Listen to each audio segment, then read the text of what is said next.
Welcome to part 2 of our 4-part series on Jyotirling. In our previous video, we uncovered the legends of Kedarnath, Kashi Vishwanath, and Baidyanath.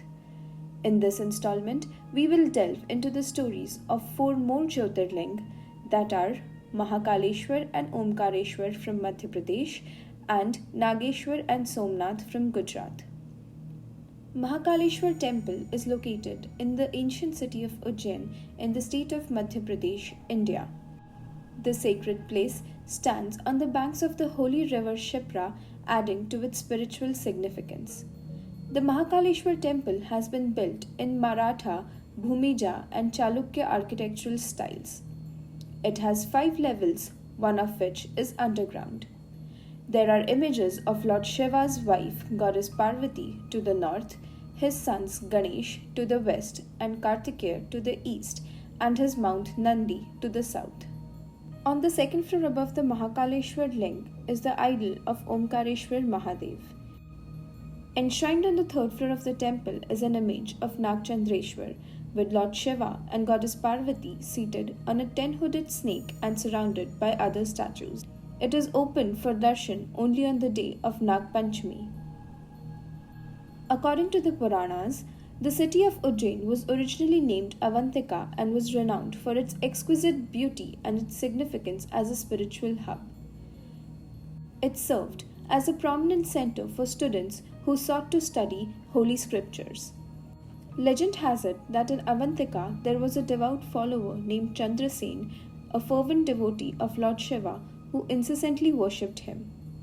One day, a young farmer's boy named Shrikhar happened to hear the king chanting Lord Shiva's name. Filled with devotion, Shrikhar rushed to the temple to join in the prayers.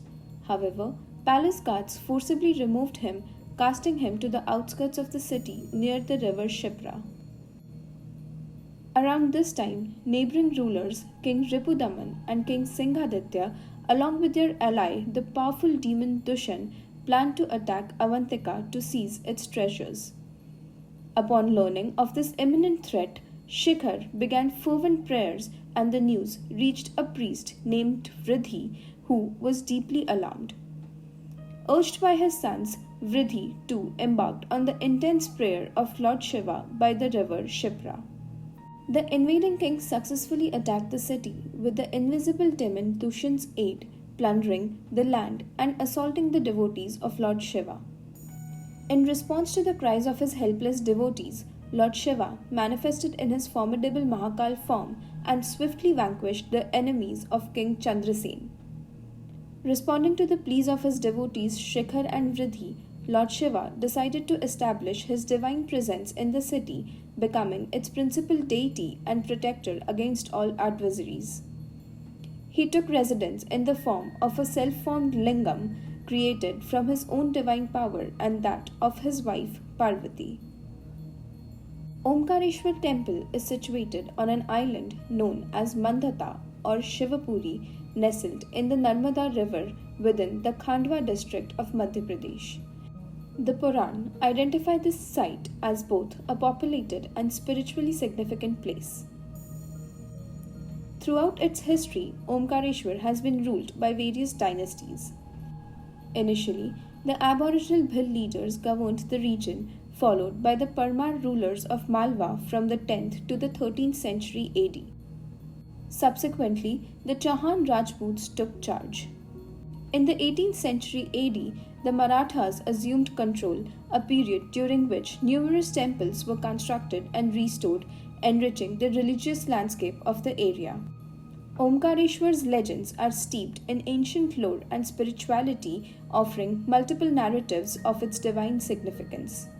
According to one legend, the mountain on which Omkareshwar stands is named Mandhata Mountain, honoring 2 sons of Emperor Mandhata from the Ikshvaku dynasty. These royal siblings embarked on rigorous penance and earned the favor of Lord Shiva, leading to the manifestation of the Jyotirling at this sacred site.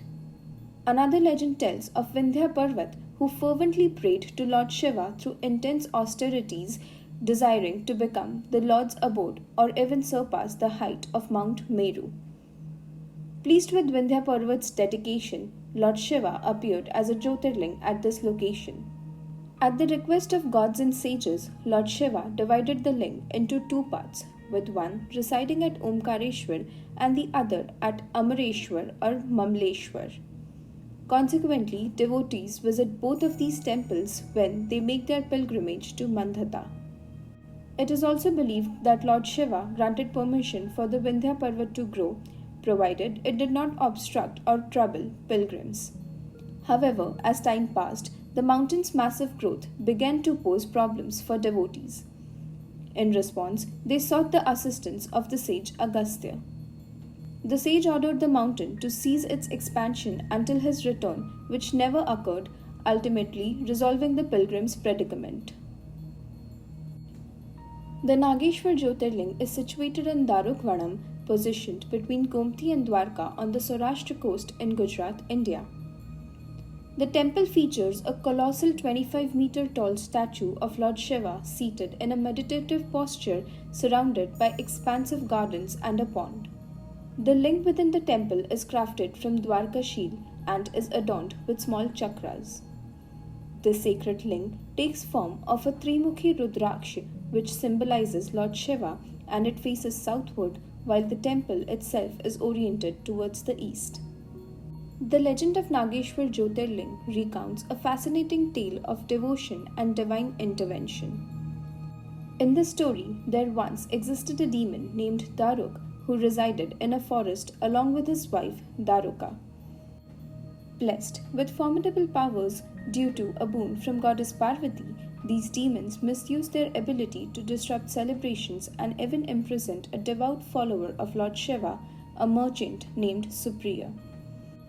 Even while in captivity, Supriya persisted in his worship of Lord Shiva, adorning himself with the sacred Rudraksh beads and enchanting the Shiva mantra Om Namah Shivaya.